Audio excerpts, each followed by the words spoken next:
We drank Shiner out of Shiner at their own event. That's a good event. They need to just have a Lucy machine for drunk guys like me. That is like pure propaganda from Big Chocolate Milk. Wes is a responsible adult. Travis is an idiot. Everybody knows Marty Smith. They don't know Marty Smith, they don't know ESPN. We're like the MJ Scottie Pippen of Can Jam. Don't worry about accolades, go chase the ring. I don't think wheat toast exists at Waffle House, Wesley. It does. I ate some this weekend. I have a bachelorette party all next week at my house in Charlotte. You're not responsible for buying the decorations of that, are you? Howdy, y'all. Welcome to the Marty Smith podcast. It is the week of September 19th. Today is September 20th as we sit here and tape this episode. Marty's here. Wesley's here. He's a little bit under the weather. Yeah, you feeling okay, Wes?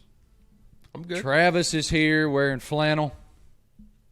Very Nashville of him. Yeah, I had to switch it up. I got some stuff later. Got some stuff later today. That Nashville Travis rocking the flannel and the backwards cap. One, this isn't actually flannel. Two, I have some stuff later today that I didn't think, as much as I love them, I didn't think the homage T-shirt was appropriate. So, you know, gotta. So we have a Buckeye on here. You actually dress up.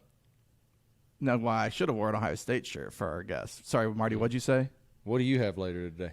Going to Urban Cowboy to shoot some stuff for 615 Insider, another thing that we do. Urban Cowboy. Let's go. You gonna ride the bull? No. I've had to ride the bull twice here in Nashville, both losing bets. We try to stay away from that, especially if we're sober. I mean, I feel like you should ride the bull or it's a failed trip there. No. See, do not try to. Don't ride the bull. You probably shouldn't go. If you two come to town, then we can discuss this. But if you two aren't even here to talk me into it, it's not going to work. No. I don't know if I'm cut out for Nashville, man. There's just a lot going on. There's a whole lot going on, man. Loud town. Kind of settled down in my older years here. So what you have to do, though, is all right, I'm going to go out Friday night. So then Saturday, I'm going to take it, I'm not going out. You just got to strategize. You kind of got to look ahead at what you have coming up, too, because it can all of a sudden you go out. Oh, it'll bite you, man. It'll bite you. I mean, Travis was supposed to come see the Marty and McGee program and see his old friends that launched his career. And what did he do? I get a text 3 hours after my show ends. Hey, bud, I'm not going to make it. I'm kind of hungover. Well, that's good because the show was over 2.5 hours ago. Look, man, you got to let your yes be your yes, Travis. You say you're going to go, you got to go. When we were in Nashville for Marty and McGee SEC Nation, we went to dinner at what the hell's the name of that chop house, Travis? Hall's Chop House. Do you think I go to a chop house? Yeah, it was Hall's Chop House. We go there. They had really good wine, super, super great wine list. And had a great dinner with the entire SEC Nation group. And then I was going to bed. I mean, it was 9:30, something like that. I'm going to bed. I'm going to get up. We're on Central Time. I got to be ready to fire. Got to get up earlier than normal. And I get to my hotel, and there's a group text for everybody, and it says, we're going to the tin roof. Get your ass to the tin roof. So I call up McGee. I said, hey, meet me in the lobby. Call up Randy. Meet me in the lobby. Oh, man. We go over to Tin Roof. So we're at Tin Roof, and I will say this. I wish I knew this gentleman's name. The line for Tin Roof on a Friday night was 100 people long. I'm guessing. It was down there, man. So I walk up, and we get out of this Uber, and I'm looking at this line, and I look at Randy. I'm like, hell no, I ain't waiting for this. I'm going to bed, man. And as I say to Randy, hey, let's get an Uber home, dude. I said, McGee, dude, abort mission. We're out of here. I get grabbed on the arm. I turn around. It's a nice gentleman. He's as wide as he is tall in the shoulders. And he goes, Marty, come on. I said, what? He goes, who's with you? I said, these two clowns. He goes, come on. Marches us right in the door. Awesome of him to do. And we're standing there, right? It's our whole group. Everybody's having a great time. I said I wasn't going to have any more drinks. I probably had 4 more Coors Lights during the 25 minutes we were there. But as we're standing there, I noticed this one girl looks in our direction. And she is like her facial expression is this eureka face, like, oh my gosh, it's him. It's Ryan McGee. It's Nope. Randy Heritage. Try again. Jordan Rogers, okay? Oh, the king of Mr. Andy. Bachelor. Yeah. So this girl comes over, and she says to us, is that Jordan Rogers? We're like, yeah. She was like, can I get a picture? I said, I don't know. I'm not him. For $10. Like, you got to ask him. Once one of them gets a photo, boys, it is a stampede. So This how one girl walks up to Randy. Randy looks like he could be my older brother. Yes. We have very similar builds. His hair's gray. His beard is gray. It's like gray. It's more gray than it is red. What does Mine's Randy still do? a little What's more his red role? than it is gray. He's the producer. He's the Marty and McGee producer. This girl walks up to Randy and goes, is that Jordan Rogers? Randy goes, it is. She goes, are you his dad? Mr. Rogers. It's Mr. Rogers. That's why if you go back and if you any of you who happen to watch the Marty and McGee program from Nashville when we were at Vanderbilt, I made like 4 different references to Jordan Rogers' dad during the program. Well, after the program ends, I ran to pee, and this nice gentleman walks up to me, sticks his hand out. He says, how you doing, Marty? I said, how you doing, sir? He goes, I'm Jordan Rogers' real dad. It was Mr. Rogers. Why are you talking about me so much, sir? So you're right, Wes. I mean, I love Nashville. I love it so much. I have so many very close friends there. I love the food in Nashville. Of course, nobody loves country music more than I do. We saw a girl that night when we went out. It was Thursday night, actually. Thursday night we went out on Broadway. And first we went to Aldean's and saw these 2 guys sitting there singing covers, and they were awesome. And then, I was ready to go to bed. Nobody else was. So we went down the street. I forget which one of the bars it was. But you walk in the front door, and the stage is directly to your right. It wasn't Tootsie's. It was another one.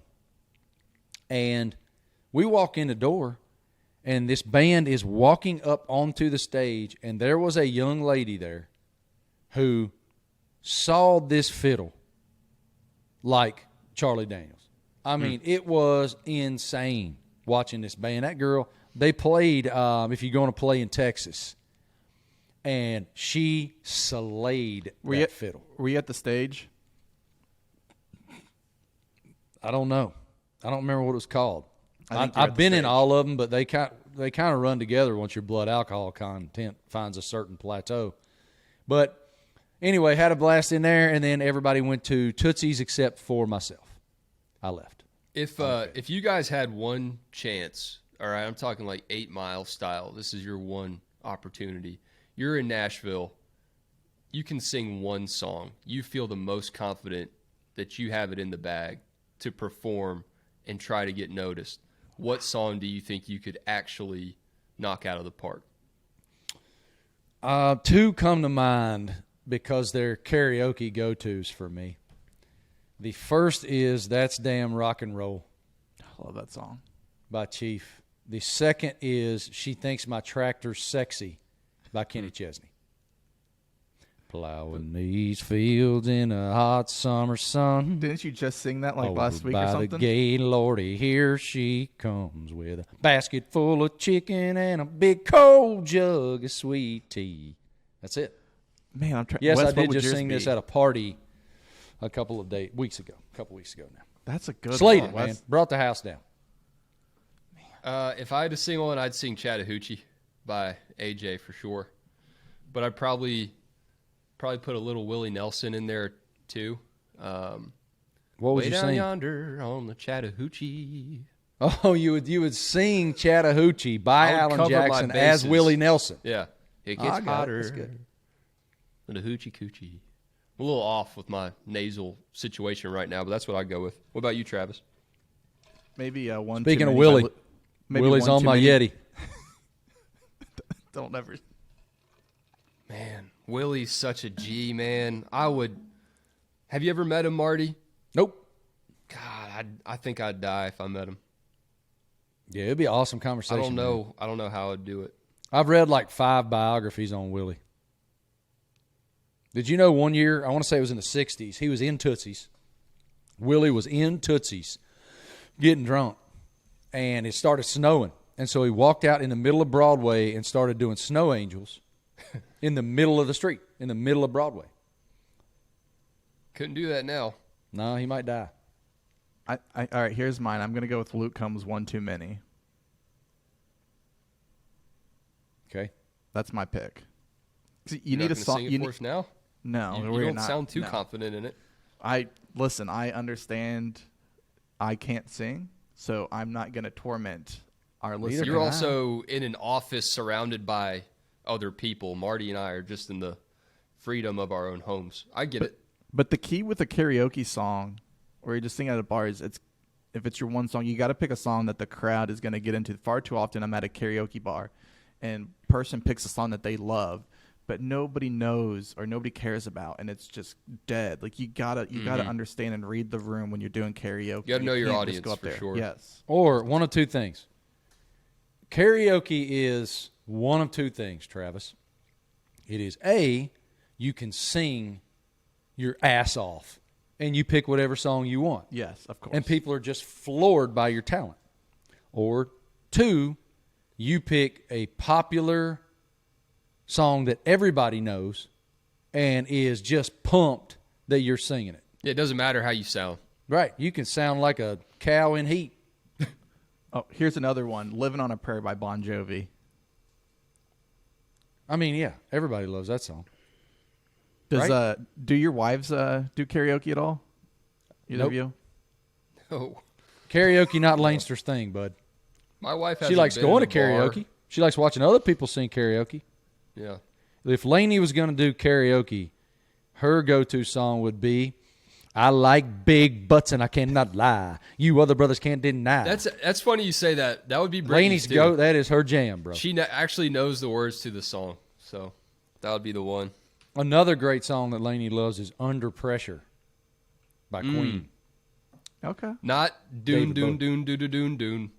It's Yeah, it's doon, not. Stop. doon, doon. Collaborate and listen. Ice is Doon, back doon, with a doon, brand doon, new doon, doon, invention. doon. Something grabs a hold of me tightly, flow like a harpoon daily and nightly. Will I ever stop? Yo, I don't know. Turn y'all out the ever lights seen and I'll Vanilla glow Ice to the explain? extreme. I rock the mic like a vandal. Have y'all seen Vanilla Ice explain why he did it? How he didn't rip Queen off with that beat? Sorry, Ice. I mean, come on, man. Vanilla Ice, though, will come after us and try to sue us for that, though. Watch. No, man. He's Well, ours was doon doon doon doon doon doon doon doon. So You ours can't- didn't. We didn't. What I steal just his. did was not like what I just sang was not Ice. It's some. You can't. It's not even distinguishable. You know he had a reality show where he was like doing like renovating Yeah. Home homes? improvement. Yeah, man.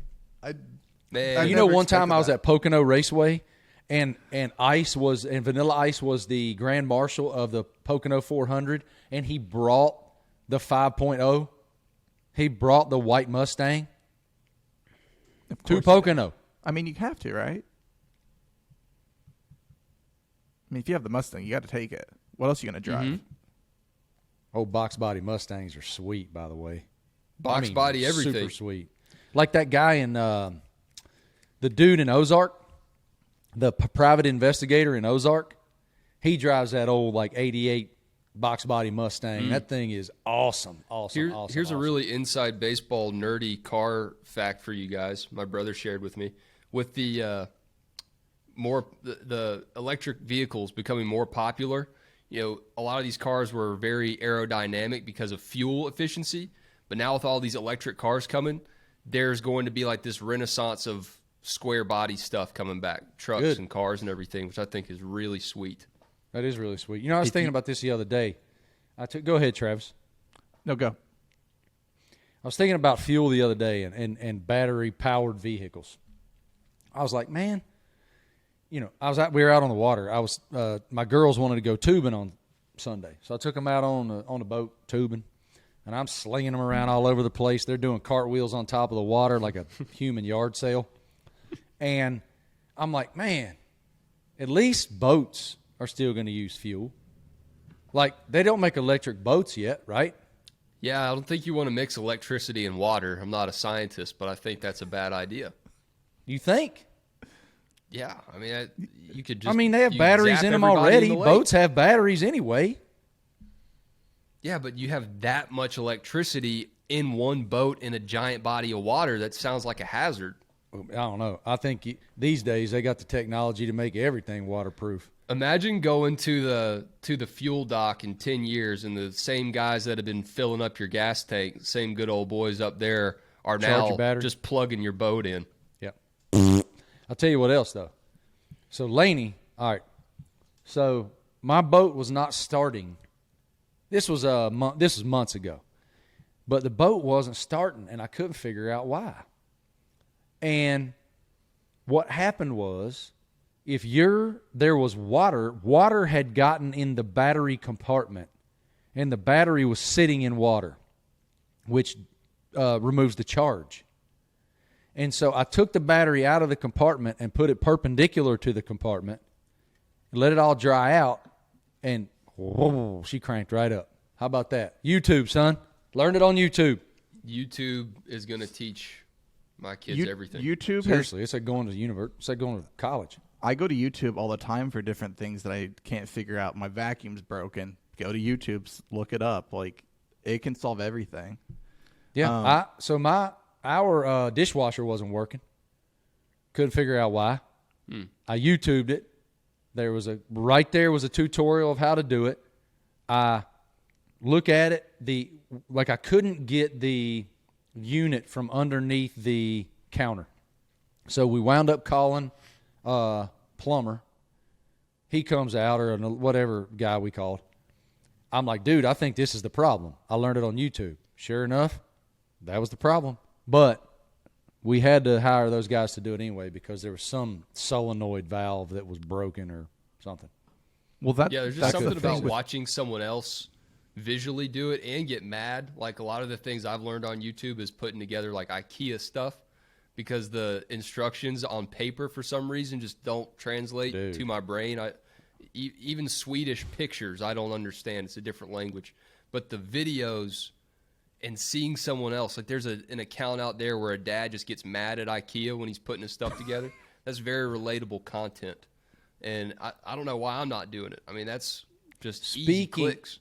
This leads to a topic I wanted to talk about. What is it? You trying to put together some stuff yesterday. Okay. That's exactly where I was going. Speaking of terrible paper directions. Hold on a second, though. Wes, did you see his Instagram story last night? No. Okay. Missed it. Sorry. Vivian. All right, this is a multi-tiered conversation. Vivian, I'm here for it.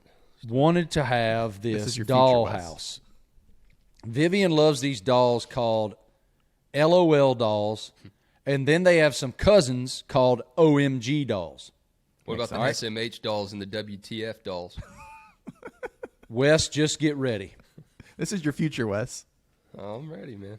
So, as part of her appreciation for LOL dolls and OMG dolls, she happened upon, on YouTube, this house, this doll house that they make for these specific dolls. She wanted it really bad. And so, hold on a minute.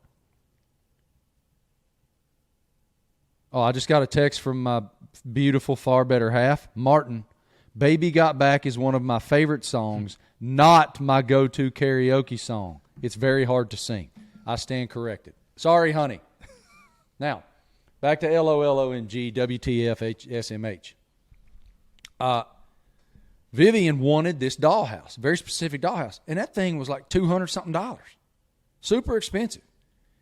So, she put together a business with her mom's help, and they started making these bracelets that were bead bracelets that were University of Georgia colors, the Ohio State University colors, Clemson colors, Michigan colors, Alabama, you name it, Miami, Florida State, whoever, right? Radford.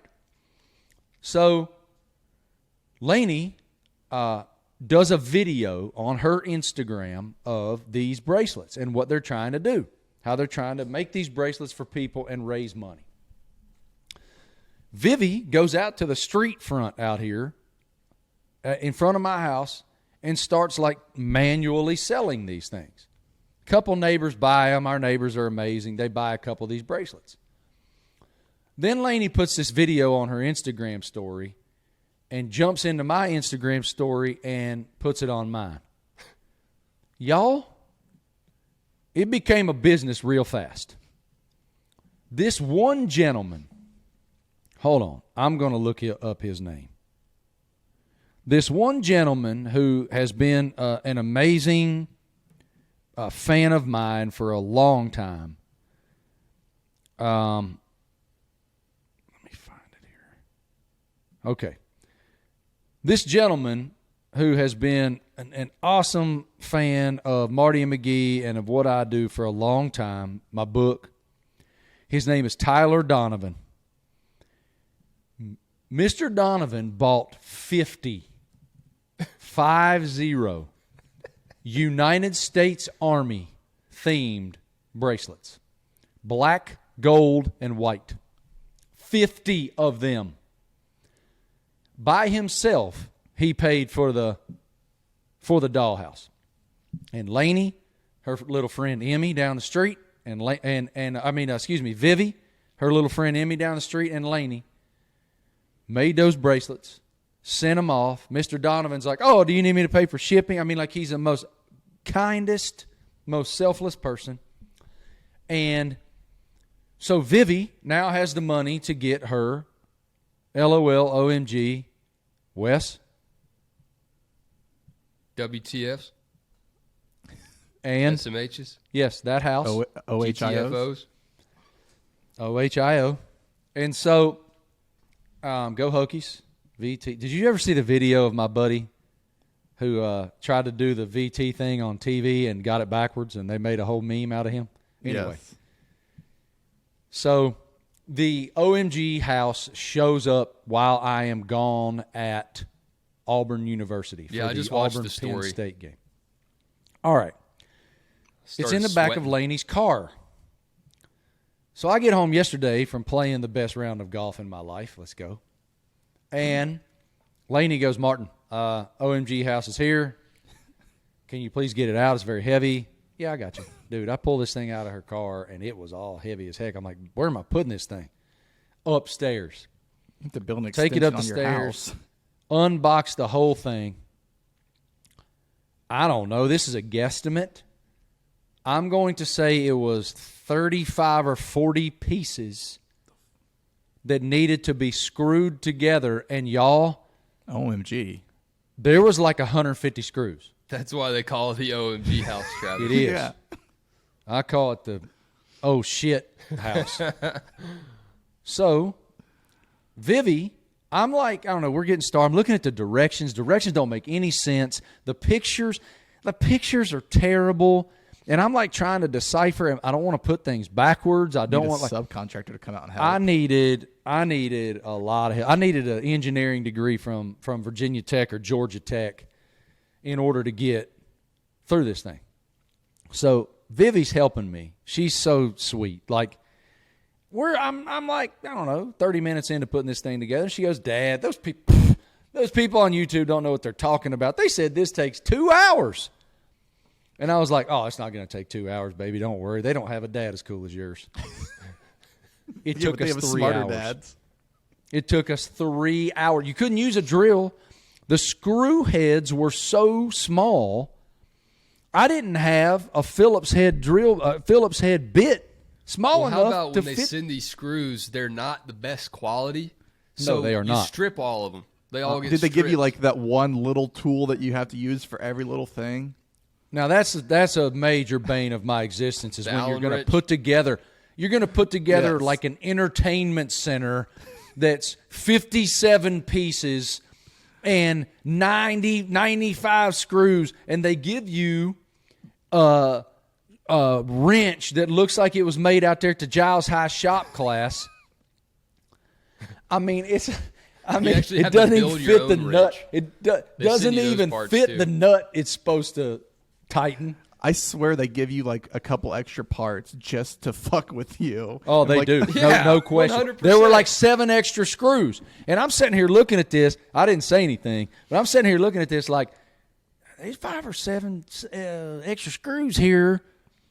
Viv, let me see them directions a minute. So I look back at the directions again. I'm like, I did that. Hell, I did that backwards and turned that back around. So that's good. We put the elevator on. That's cool. Slides snapped together. It took me 20 minutes to figure out the damn slide.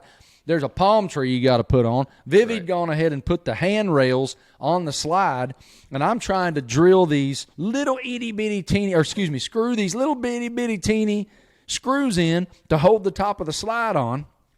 They won't go in. They won't catch the top of the slide. And I'm like, what in the hell? And then I look at the directions again. You're supposed to go from the top. I had to take the handrails out of the slide that Vivi had already installed. I'm like, baby, look, it goes down. She was like, oh, I'm sorry, Daddy. I'm like, that's all right. It don't matter. It just took me a minute. It's just How many you know drinks? what? How many drinks did you have during this? 3 0. hours? Actually, well, Lainey and I, we had some wine last night. I would have gone through a But- few trying to do that. I didn't have any drinks at all as a result of that. Here is the point, okay? It took forever. It was tedious, but I got to spend 3 hours with my little girl. She is so full of joy that she now has her LOL OMG. Wes? The FU house. She's going to play with it for. She's going to play with it for.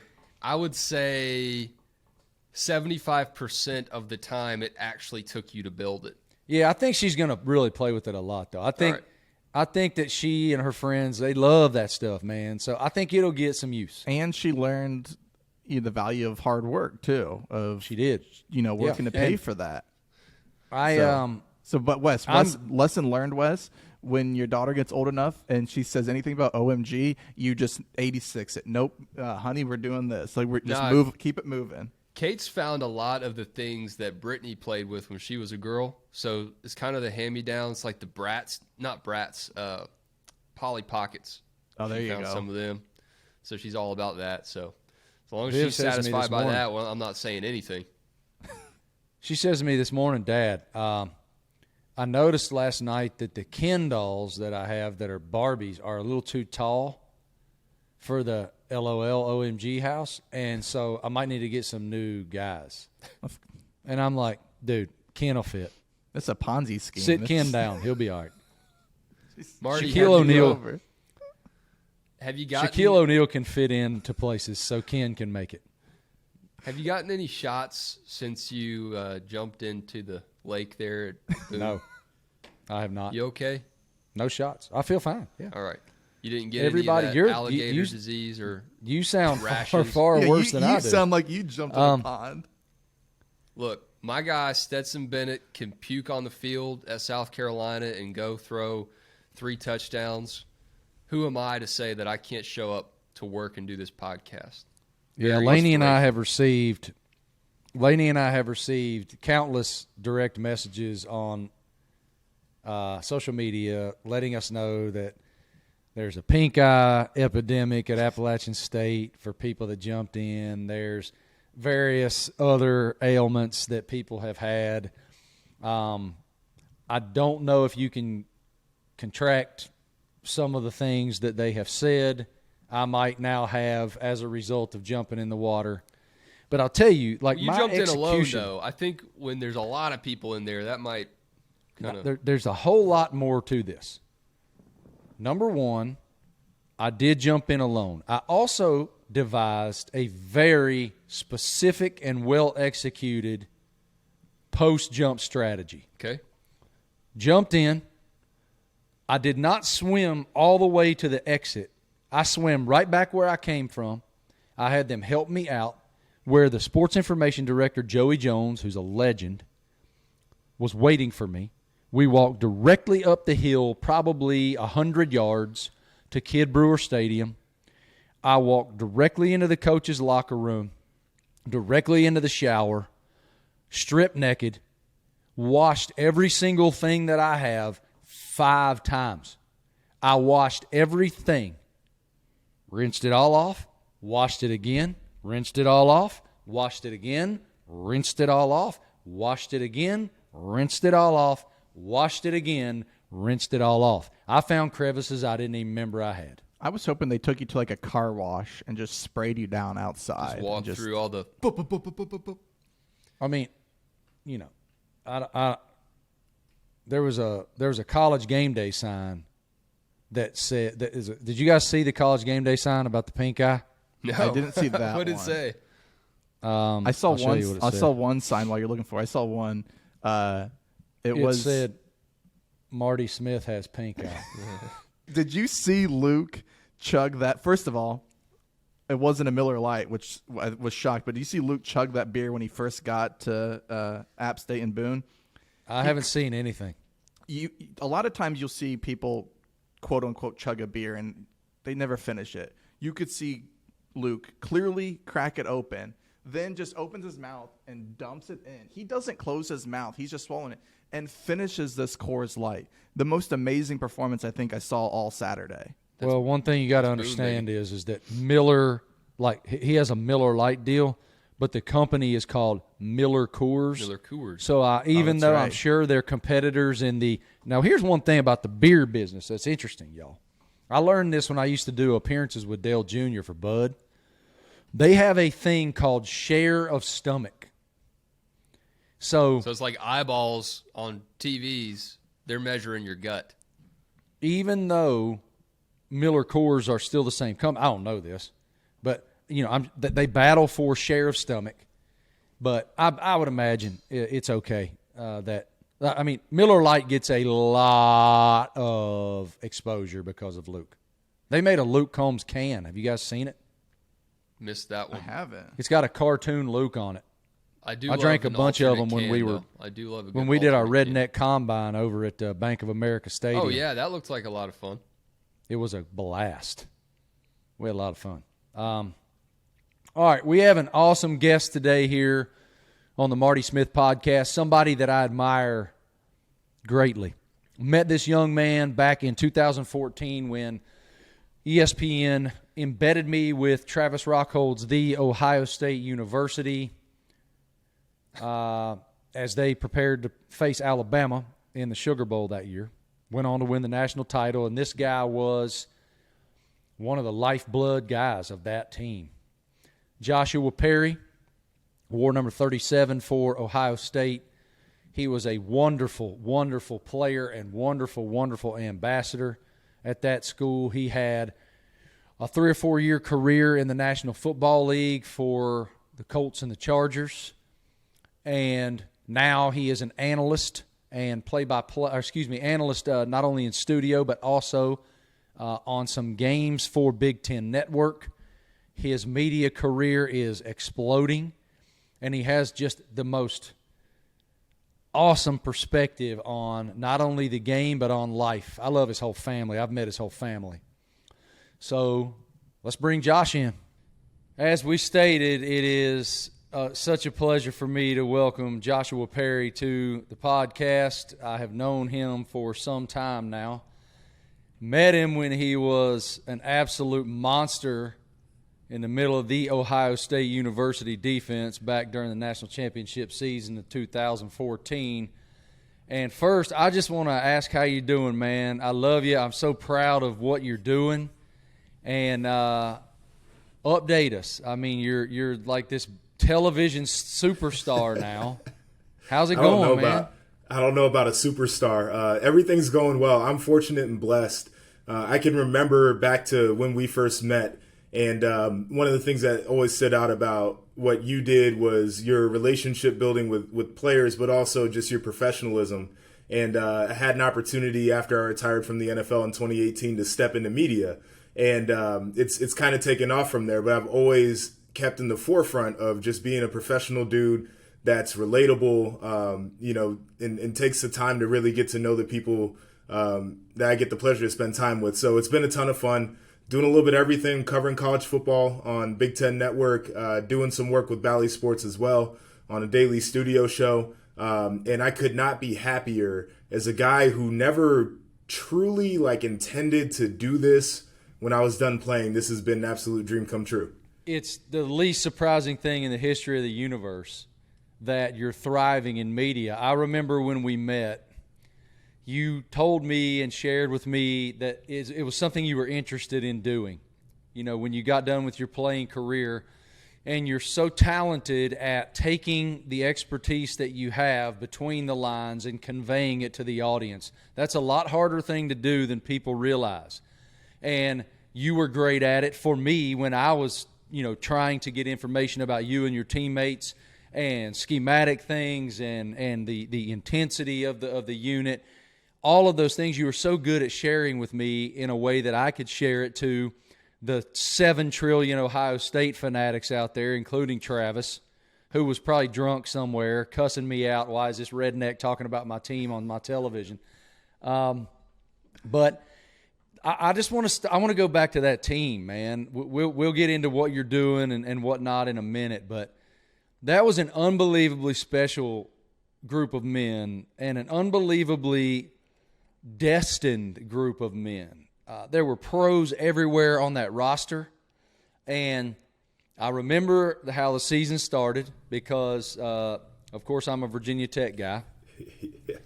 But man, we don't have to talk about that game. We talked about that game a lot on this show. It definitely has staying power. It definitely has a very special place in my heart. But so does that 14 Ohio State group. I mean, it was basically those guys held my hands and helped me through my first foray into reporting on college football for the most popular team in the country. So, all right, that was a hell of a diatribe. Go take us back to that team and that locker room and what made that team different. Yeah, I mean, it was unique, and you know all the storylines. You were there, and you saw it up close and personal. But for us, like, the year even started off on a weird note. And I think you got to go back to 2013 and 2012 to even put the context around it. But Urban Meyer comes in as the head coach, and we get off to a hell of a start. We went 24-0 at Ohio State between the regular seasons of 2012 and 2013. We couldn't play in the postseason in 2012 because of NCAA sanctions. And then 2013, we get to the Big Ten championship game. We know if we win that football game, we'll play for a national title. And Michigan State had a great team that came out the gates. They handed it to us, and we lost that game. First loss that we had experienced as a team in 2 years. And that was a crossroads for for Meyer us. Pizza game? It was. It was. And I'm actually getting ready to see my old coach today as we record this, so I'll make sure to remind him of that. But that was like the first crossroads for us as a team. And Urban in the locker room, I can remember it vividly, like he almost didn't know how to have the conversation about we just lost a game. He wasn't prepared for it. He hadn't done it before at Ohio State. He didn't know. And so we start preparing for a bowl game. We're playing Clemson in the Orange Bowl. And, we had a couple guys banged up. Bradley Roby is what I like to call the first opt-out in college football because he didn't play in that game. Yeah. And I think if it was a higher stakes game, he might have been able to go. But, he's a first-round pick trying to protect himself, and I don't fault him at all.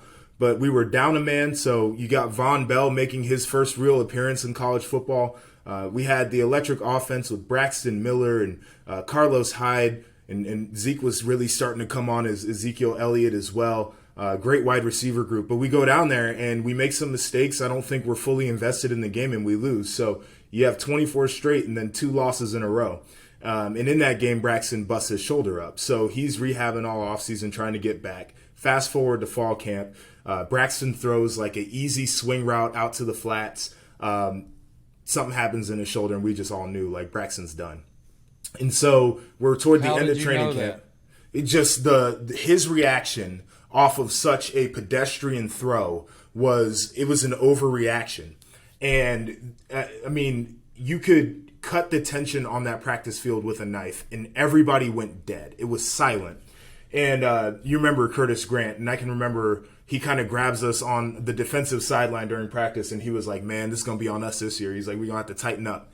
And we're going through a coaching change on that side of the football. Chris Ash comes in, brings a new defense, so we're still learning. And we're preparing for Navy team that runs triple option. So our whole game plan's out of whack. And I'm saying all this stuff to get to the good stuff. So JT Barrett ends up being the starting quarterback. We go out, we play Navy, get off to a slow start, end up winning the game, running away. And then we come back home for our opener.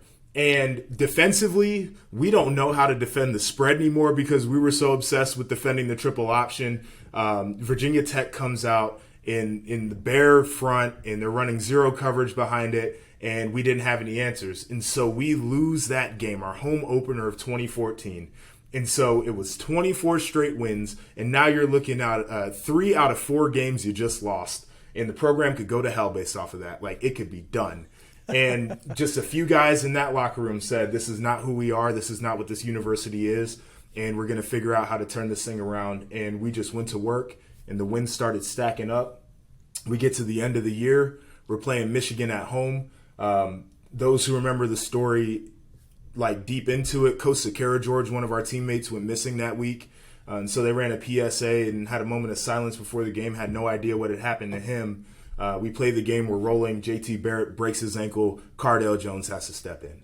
And then we go in that Sunday, we're breaking down the tape. We learned that Costa had committed suicide, so there's a somber feeling among the team because we lost one of our brothers, but also we lost on the field one of our biggest reasons that we had success. And we're getting ready to play the Big Ten championship game. We got to figure things out. And we figured it out, 59-0 against Wisconsin. It was a statement to the committee. And at this point, we had no idea what this committee thing was, how they thought, what their conversations would be in the background. It's the first year of the playoff. But we make it in as the 4 seed. We get Alabama, and we knew. We knew, like, this is it. This is everything that Urban had preached about. These are the games that we came to Ohio State to play in. And so we're playing in the Sugar Bowl. Obviously, geographically, it's all Alabama. And it was a slow start for us, but defense came together. Steve Miller had that pick six, huge play. Mm-hmm. Ezekiel Elliott's running up and down the field, and everybody's talking about Alabama running backs and Derrick Henry, who's a phenomenal player. But Ezekiel Elliott stole the show that day. And after we beat Alabama, we knew we won the national championship. Didn't matter if the New England Patriots were coming out on the other side in Dallas for the championship game. We had won it because we beat Alabama. And so it was a story of ups and downs. It was dreams and it was nightmares all at the same time. But it was a heck of a thing to be a part of. And I'm just glad that I get to be a footnote in the media guide saying that I played on that team and made a couple tackles. Get out of here, man. You were the heart and soul of that That's all team. it says in there.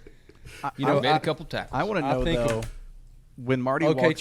Travis gets one No, this question. is not... This is not an Ohio State question, though. It's not an Ohio State question. When Marty... Why? We're talking about the Buckeyes, when Marty man. walks in Precisely, Wes, exactly. When Marty walks into the Woody, what's your guys' first reaction seeing him for the first time? That's actually a good question. It's funny, and this is no shade to Marty. Is this the Chili's mascot? Is this who this is? Who is this guy? I respect the heck out of him, but I'm like, man, who is this country redheaded dude out here talking about ball? But I mentioned the relationship building right off the top, and Marty is one of the most genuine guys. Like, he didn't feel like a reporter who was just there for the story. He didn't feel like a guy who was there just to do a job. You could tell that he was invested in representing our story arc with responsibility in the way that it needed to be represented. And I think that's important. And people lose sight of that sometimes, especially when you're handling a brand as big as Ohio State and some of the names that we had there.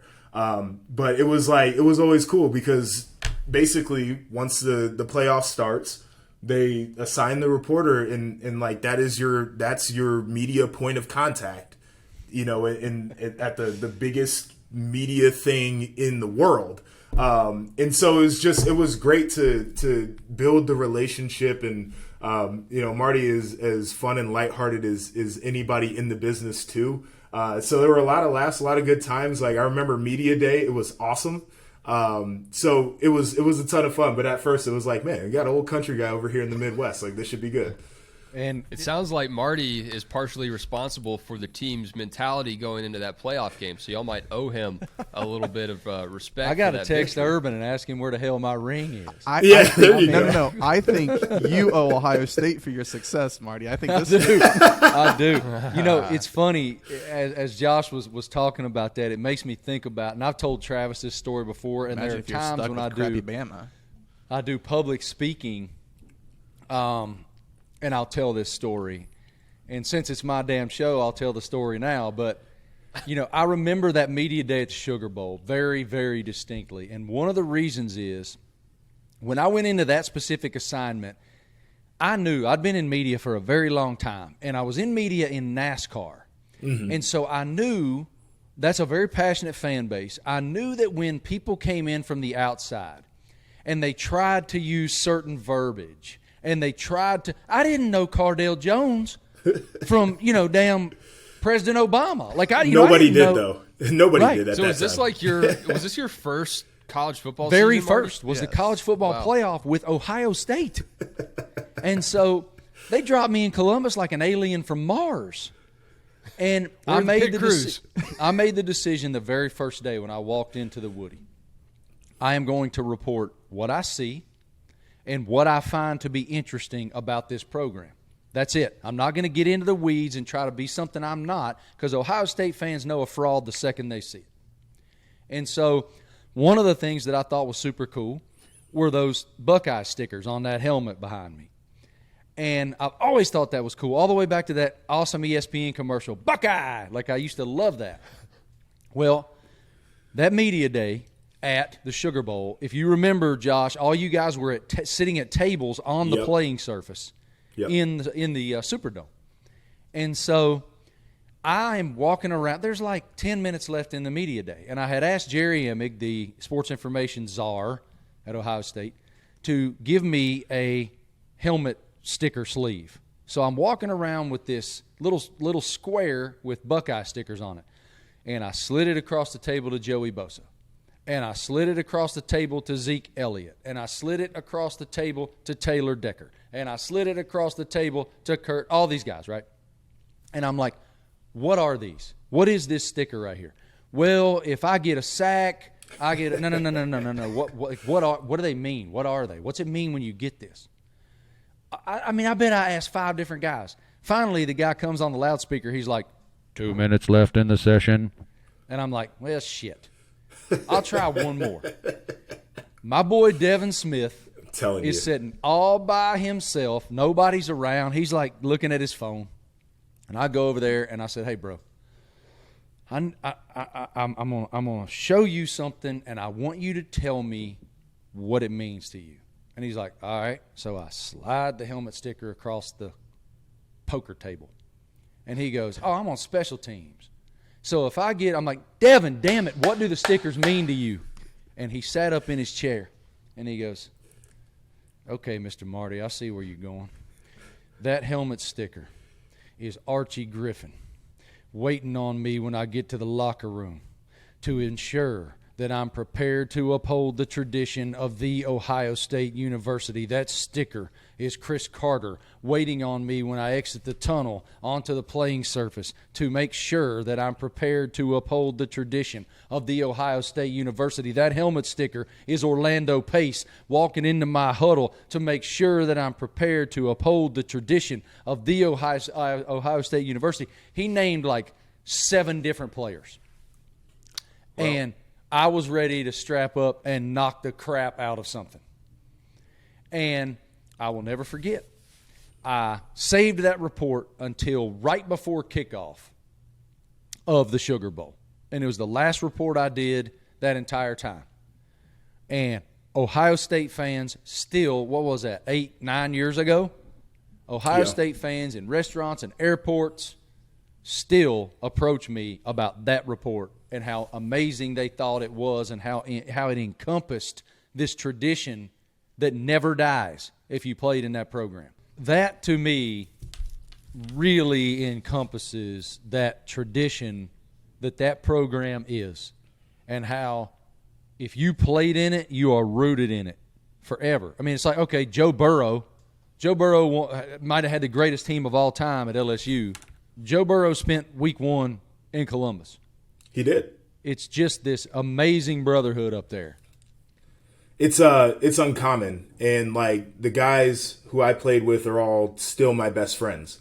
And I know a lot of people go their different directions after school, and I've got friends who never played in the league. I've got friends who are doing a hell of a job playing in the league right now. We're all in different places, but we're connected. And Urban describes it as a blood transfusion. He said that moment we all become one, and I think it's a really interesting analogy. But the bonds that were forged in that locker room are uncommon to anything else. I'm envisioning like the Blood Brothers thing where y'all like cut your hand and do that like they do in the movies. I don't know why they always feel like they have to use a knife. Yeah, you could probably do the same thing with a lot less blood, but that's a very powerful image, I think. Lot less trauma. Blood transfusion. It's the imagery. You gotta slice it on open. Joshua, you mentioned Marty's difference as a reporter, contrasted against the typical reporter that comes in and just asks the same questions. What's been the toughest thing for you transitioning to the other side of things, to not be stale, not be that guy that's asking all the same questions, saying all the same things as everybody else, and being yourself? Yeah, I think you have to shift your mind. There's two sides of it. It's what I know as a former athlete, and then what people want to know as consumers of sports. And then how can you find the most interesting angle and intersection of that? And it's difficult because it forces you to think outside the box, and you have to workshop different ideas. The other thing that I always try to be cognizant of is, having been in that seat before, I always want to give the proper amount of respect to the athletes and to the sport. And so that can be difficult at times because you got to find where that line is of where you really want to take it. But also you got a job to do. So the best way to get it done is always kind of what I consider. But I think it's been fun to reshape my mind and to also be on the other side too, because as players, it's almost like you're coached to be adversarial when it comes to media, and you sit there and your arms are folded and you're pissed off all the time. And now that I'm on the other side, I just realize kind of work that way, doesn't it? Yeah, but it's just people trying to do their job, and so it's been interesting to kind of have both perspectives now. All right, here's my one Ohio State question, Marty. Josh, put your analyst cap on. What do you make of this Ohio State defense under Jim Knowles? Oh, it's a really good one because I go back and forth. And when his hiring was announced, I flipped on some Oklahoma State tape just to see what this defense was about. And I'm looking at it, I'm like, okay, so I can't figure out what these guys are doing. I'm like, they don't have a ton of rules in their fronts. I'm like, linebackers are running through gaps, and every once in a while they're cutting a guy loose in the back end of the defense. And I'm like, this is a little bit crazy. And I had the opportunity, because now I'm calling some games on Big Ten Network, to actually sit down with Jim Knowles and talk to him about his defense and learn about the defense. And basically what he told me is, he's like, we have rules. We don't want anybody to understand what our rules are. I'm like, well, job well done, because I have no freaking clue. And then he's like, when you play an aggressive style of defense, there is this idea that you're going to give up big plays. And he says we have a set number of big plays that we understand that we can give up in a game and still be successful and put ourselves in position to go out there and win. And so as I look at it, do you feel a little bit topsy-turvy sometimes? Yes. Has this defense created more negative plays than it has in the past? Absolutely. Are guys playing faster than they've played before? Yes. And one of the biggest things that stands out to me is Ohio State's second half defense so far this year has been phenomenal because they understand how to make adjustments. And that means that the coaches are seeing very clearly and know what they want to see. And it also means that the players are communicating extremely well of what they're seeing and feeling out on the football field. And so I've been excited about the progress just as a fan. As an analyst, I want to know what the next test is and how they can respond to that and what the growth actually looks like over the course of a season.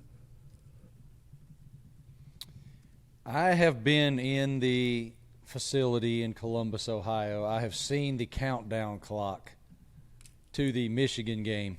I know that's a cuss word for the people on the right side of my screen. I saw before the season started that Ryan Day was very honest and open about the fact that you don't win that game, you failed. Encompass and like encapsulate for us what the game is in Columbus. Yeah, I mean, I grew up 30 minutes outside of Columbus, northern suburb, and so I grew up in the Rivalry, and I was a young fan for the number 1 versus number 2 game in 2006 or whatever the case was. Like, those were some of the initial impressions to me of what that rivalry is at its greatest. And so basically what it is an inordinate level of hate, but a respect as well. We hated those guys, absolutely hated them. I was born to not like those guys. I was conditioned to have hate in my heart for that team. But now also What's the that worst stepped thing about outside Michigan? of it.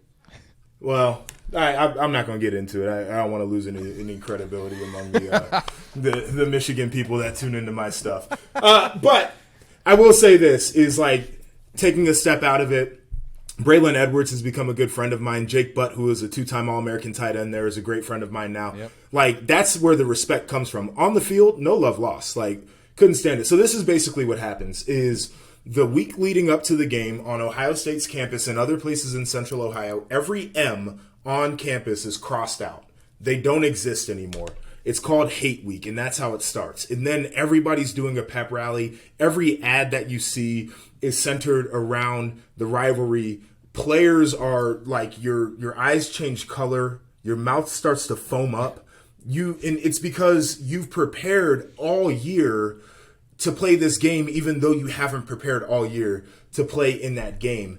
I can remember as a kid, my mother, who she is just like number 1 fan of Joshua Perry, but she hated that I played football as a kid and she was not really a football fan. She would go run her errands that Saturday because everything was dead in the city. Everybody was at a TV watching that football game. It was the best time for her to get her errands done. All of that to say that it's a long-standing rivalry that has been back and forth in the past. Some of the greatest players that this game has ever seen have played in that rivalry. Some of the greatest coaches that have ever coached the game of football have coached in that rivalry. Some of them on both sides of the rivalry. And you can feel through your television set the emotion of every player that steps onto that football field. And I am proud to say that I never lost to those guys. I was going to say, I didn't think you ever lost to them. That's huge. one point I wanted to make. Who's in charge of the X's?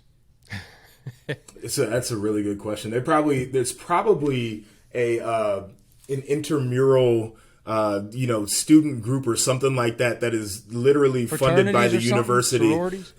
It's probably funded by university dark money. Go put the X's on there. It's the black market of X's on Columbus's campus. It's the underbelly of college athletics. Do you call Jake Butt a traitor? So this is a funny story. Jake is a Central Ohio guy as well. So anytime I introduce him to people, I typically say a great Central Ohioan because that's what he is at his core. Jake Butt grew up rooting for Ohio State. His parents' home in his basement was 100% decorated with scarlet and gray. And he did not get offered by Ohio State. And so he ends up going to Michigan, becomes a great player. His senior year, he won the Mackey Award. And, Coach Meyer's at the award show because he's got guys that are up for some of these national awards too. And Jake told me this story last night at dinner, actually. Bumps into Urban in the lobby. He's waiting for his car so he can go to the airport. And Urban comes up to him and was like, "Jake, you're a hell of a player, man." And Jake says, "Oh, thanks, coach." And then he looks him right in the eye and says, "Why weren't you a Buckeye?" As if he wasn't the guy in charge of giving Jake Butt an offer. And so it's just like a really funny story. In Urban, like he had very few misses in recruiting. And Jake was on a very good high school team. I'm not sure what his star rating was, and he was a little bit more of an inline guy that grew into being an athletic tight end. You know, Urban just wants to throw it around the yard, so he was looking for those guys who were, pure split him out tight end type guys. But it's really funny because we all sit back and look, and it's like, how does a guy like that get out of Central Ohio? But when you look at the history of that rivalry too, and more so on the Michigan side than anything else, like they got a ton of great Ohio guys that went on to be phenomenal Michigan players. Desmond and Woodson Ohio guys? Yes. Yeah, they're traders. Yes, both They of might be them. the two greatest Wolverines ever. Yeah, You can make the without argument. Ohio, they're nothing. Like, we don't need them. They need us. They won a lot of hardware, Travis. I mean, won a lot of hardware, They got some Bubba. trophies. Yeah. This probably is not, this is probably not the moment for you to be trying to talk a whole bunch of trash either, Rockhold. Why? They've got Right one now, coming. I think they've got what's one going on? coming to them. they might have one coming, but right now they own it. Congrats, you got the one. Josh, It's coming. I love nothing more than giving Travis the most colossal ration of grief about anything that has to do with the Wolverines. When Oh, Marty we've all came been and getting it spoke to this you year. guys, did you put an X over the M in his name? So we were past hate week. So we were good. Okay. I didn't know if M's were banned every single day. So of the year. it was after, not when Josh was there, but in the future, Marty did a hit that week, and on SportsCenter ESPN they crossed crossed it off out. the M's on his name. Oh, that's I good. love that. I love college ESPN, football. ESPN understood the assignment. So I'll give you a couple of so deals let's just just jump relating in. to the relating to the rivalry. So you come in for that week. The scout team jerseys, the maize and blue jerseys, are taped to the floor. So you kind of get used to walking over Michigan. It's a hell of a mental shift there. Urban also, you couldn't wear blue in the facility. He also banned blue pens, so you couldn't write in blue ink either. Oh, I remember that too, bro. I remember walking in. The day I met him, I had on, like, my entire wardrobe is blue. And at least I have expanded the color palette in my wardrobe quite a bit since then. But back then, everything I had was blue because it matches everything. I go in there, shake his hand. Like, the very first thing he ever said to me was, just don't get in our way. And the second thing he said to me was, it's an god-awful color you're wearing. I mean, he hates some blue, dude. I think he still hates blue. He does. All right, we'll get you out of here in a second. Let's just talk this season real fast. It's been such a unique moment in the Big Ten with the expansion and USC and UCLA on the way here in a very short period of time. What do you see those additions doing for the conference, to the conference, and how did you react when it was announced? Yeah, the reaction was it was the right move because it feels like this is a moment in college football where you're either going to be on the cutting edge and on the forefront or you're going to get left behind. And the Big Ten made the decision that they didn't want to get left behind. You talk about LA and its glitz and its glam and its eyeballs and its excitement, its money, it's all of that. But then you start to dig deeper into it. You're talking about two of the most storied brands in college football, and USC and UCLA coming in. Beautiful jerseys, beautiful helmets, like all of that kind of stuff. And then my mind, like the first thing it went to as a kid who grew up watching Big Ten ball and laments the fact that I never played in a Rose Bowl, and part of that was the shift to the CFP. The first thing that came into my mind was this Rose Bowl imagery of the two of the hottest brands in college football ever out of the Pac-12 conference, and then you bring them into the Big Ten. I think it's just amazing.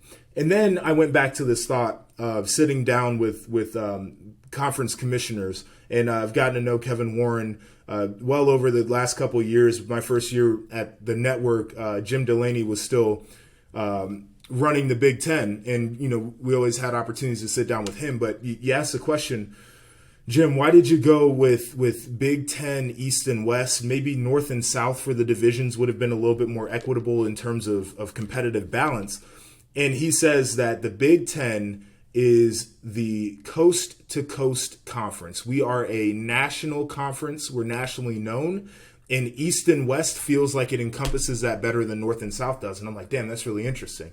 And so now you're in a spot where you have teams in your footprint from LA to Chicago to DC to New York. I mean, that's exactly the position that anybody would want to be. So I'm excited to see what my conference is going to look like into the future. I'm excited about some of these matchups, like you getting the X's and O's. Lincoln Riley feels like he's got that thing going exactly the way he wants it to. That'll make for some really good games. It will, and he does have that thing going exactly where he wants it to go. You were a guy who, like, this NIL thing is interesting, man, because you were on – those guys that were in the locker room with you would have made a lot of loot, all right? I mean a lot of loot. How do you view it, and in your opinion, what is the best formula for NIL for everyone involved? Yeah, I mean, I love it. I, as a player, was one of the guys who'd be on Twitter talking about how, all of the money is in college football for everybody except for the athletes. And I think these last couple of years have really been an example of that with the explosion of coaching salaries. And, schools have built facilities because they have to put money somewhere and they can't give it to players. They still can't. But, you look at TV deals and everything else. To try to act like this is the old amateurism of when Woody Hayes and Bo Schembechler were coaching, I think is ignorant. So I love the opportunity for athletes. The thing that troubles me and what I worry about the most is that young athletes are extremely vulnerable and can be taken advantage of by bad actors who are trying to advocate on behalf of these universities, even though they don't work for the universities, they don't have any accountability toward the universities. And so I'm a little bit leery of these collectives that have popped up and the role that they're playing, especially in high school recruiting. So I'd like to see something done about those and how we could potentially regulate that. But, does watching C.J. Stroud pull up in a $200,000 Mercedes bother me at all? Absolutely not. He's the starting quarterback at The Ohio State University. And if his market value says that he's worth a Mercedes, that's exactly what he's worth. Do I also look into non-revenue sports? And I see athletes, and especially female athletes, that have huge social media followings, and they have a ton of young fans that are starting to make money. And for some of these athletes that aren't on full scholarship, they can pay their tuition without going into debt, which is something that we look at in society and say, hey, this thing is on fire, there's a problem. I like that opportunity for them too. So I see way more positives than negatives coming out of this thing. I just think that there needs to be some guardrails on how we can make sure that young people don't get taken advantage of. Yeah, there's a lot of trash out there, a lot of shady characters that probably shouldn't be allowed to engage and interact with players, and using NIL as a way to do that. And I agree, that's the biggest mess, I think, on the horizon is a lot of that lack of regulation. Joshua, you mentioned the divisions in the Big Ten, and we're a very directionally challenged podcast. We don't really know our geography that well. But I will say the unfortunate thing for everyone in the Big Ten is that they'll never have the opportunity to win an SEC championship, which I think is the greatest conference championship in all sports. But when you look specifically in the SEC, we're kind of SEC guys, at least Marty and I are in that footprint. Travis is too, kind of in Nashville. Looking at Will Anderson, okay, a former player like yourself looking at Will Anderson, the typical viewer can look at him and salivate all day long. But what do you see out of an individual that's so dominant like he is for the Tide? Well-rounded. I think his game comes together extremely well. And a lot of these guys who are really good pass rushers aren't necessarily great run defenders, but he makes himself known in either phase of the game, which is really important. Physical traits are there. Play strength is ridiculous. He's got phenomenal bend, hip, knee, ankle flexion, all the things that you want. Understands how to pass rush too. And I don't think people realize that pass rushing is a skill that you're born with, but I also think it's a thinking man's game.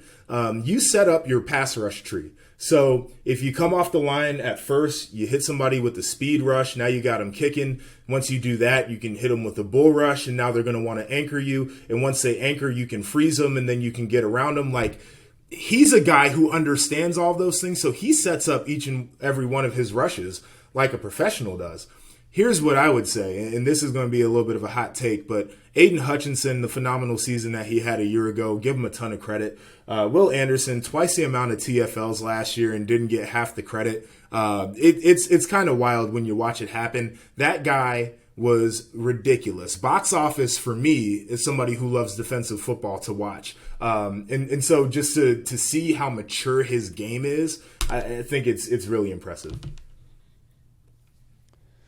Brother, you're a light in the world. I appreciate your time so much. I appreciate your spirit, and I cannot wait to see you again real soon. Thank you so much for taking the time.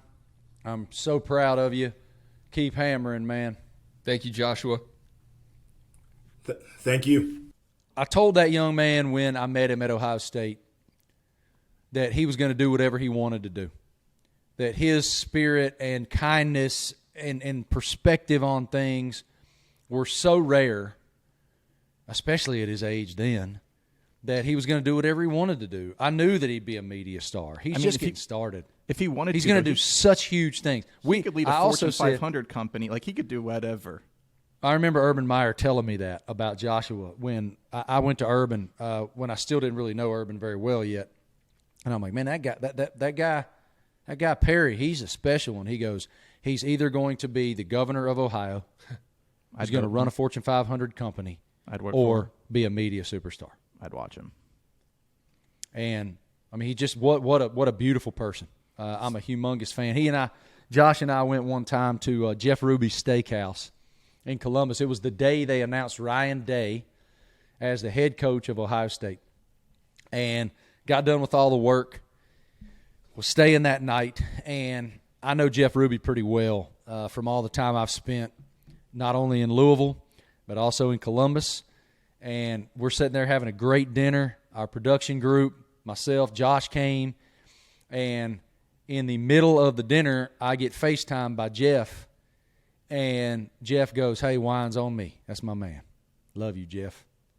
Anyway, Josh is going to do great things. Proud of you, buddy. Thank you for your time. So I mentioned Luke Combs earlier in the podcast. I found the video. I just want you guys to watch this utter greatness. This is just what brilliant. is this? And chugging beer. Oh yeah, as referenced earlier, grabs his CL. Look at this. Oh my! He's not shotgunning. Oh my! That is. At no point has he stopped. That's just showmanship right there. Wow, that And the was a handshake. boss move. Look at that. What a pro. What a weekend And then just in Boone. kept it moving. Like, Could you do that, Travis? no, nope, Wes? Yeah, I could. No chance here, bro. no. You couldn't do what he just did there, where he didn't close his mouth, Wes. No chance for me. I don't know, man. I can drink some I didn't beer. even see him glug. Like, I think No, he just like. You could see a couple times, but like, Could you? then we need to tape a podcast. Should I go get a beer and try it? Yes. All right, I'll be right I mean, back. if you don't want to do it now, we'll do another one at some It's point. 5 o'clock. It's 5:37. So I was gonna say we could do it later, another time, but all right. He can't do it. He's not gonna. If Wes he's pulls gonna this off, I mean, Wes is my boy, man. But He's gonna spit up everywhere. that's a hell of a talent, man. I watched this. Somebody sent me a video of a girl who put like a tap or something on a bottle of Cuervo, and she killed the entire bottle of Cuervo in like 2 seconds. She'd be in a Wouldn't hospital. that like kill you? At Yeah. minimum alcohol poisoning in the hospital. I don't. Right? I don't. Because this it thing, must have like, been- you could you must have chug been it? Fake me out water or something. Could you chug it? Yeah, you could. But then after that much alcohol in that much sort of time, you'd be rendered useless. There's no way that Wes can do this. I had like 2 glasses of wine last night. 2.5 glasses of wine last If night. the All right, look- Wes, what kind of beer do you have? If the look All I just right. got from Brittany while she was working at our kitchen bar could kill me, Good. It's for the people, man. be dead. I was going to say we could do it Y'all at started doing this a yet? future We already got our podcast. Halloween going. We already got Oh our man, Halloween you do got at your home. Halloween going. We're not there yet. right. We don't have our Halloween decorations. This out is yet. a Creature Comforts Wow, he's Jesus. Bebo. What is it? Bebo. Creature Comforts. All right. All right, Creature Comforts This is Bebo. my favorite Creature Comforts beer. If you consume them, if you're in the footprint. What genre? Is this a This is IPA a- lager? Oh, hell no. This is a Pilsner. Pilsner. Okay. Very good. Okay, Okay, so that's a good. good chugging beer. All right. It's a great chugging Here we beer. go. Just for the record, ladies and gentlemen, it is 10:39 in the morning. Wesley, 3, 2, 1, go.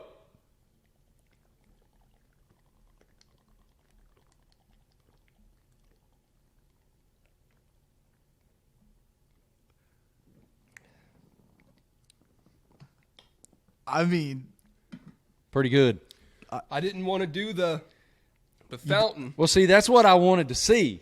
But I look, hey, credit. So, I give you all right. I'm sitting in a nice Props, leather chair. brother. I'm not. yeah, not there trying wasn't to the pour, ruin but the I'm furniture. still that was still impressive for 10:37 in the morning. If I'm challenged, I will say- If I'm challenged, Travis, I'm going to rise to the occasion. Well, I I'm impressed. I think that's how we end the podcast. Okay. Travis is impressed. America's impressed. Wow. The things I I'll appreciate do, you, brother. The things I'll do I mean, for I got- Outsider brand. I got nothing. Ladies and gentlemen, have a wonderful week. Thank you to our law enforcement officials everywhere working hard to keep us safe and our community safe. Fire and rescue. My boy Gene Wojciechowski had an awesome Oh, that story was Awesome. great. awesome feature on College Game Day about Eric All, the great tight end at the University of Michigan. When he was a little infant, he was saved from a house fire, and the piece is if you haven't found it, it's actually on my Twitter machine, Marty Smith ESPN, and Gene's is Gino ESPN. Go find it, watch it. It'll make your day better. Great job, Gino. I think John Fish was his producer. Great job by that group. Also, great job, Danny Aruda, my producer on the Appalachian State feature. Thank you, guys. I got so much feedback. I mean, hundreds of texts from all over the place about that feature. Really appreciate first responders, firemen. Thank you, guys. United States military, we are free. Thank you guys so much for your sacrifice. We are so grateful. Teachers, thank you guys for helping us raise up these youngins. On SEC Nation last week, Marty and McGee, we gave a gentleman in Auburn, Alabama, $1,000. He's a teacher. This is Extra Yard for Teachers time. We care so much about our educators, not only what y'all are teaching them out of books, but what y'all are teaching them about life. Thank you. We're grateful. Y'all have a great week. Wes is in recovery mode. I'm good. Peace. Thank you.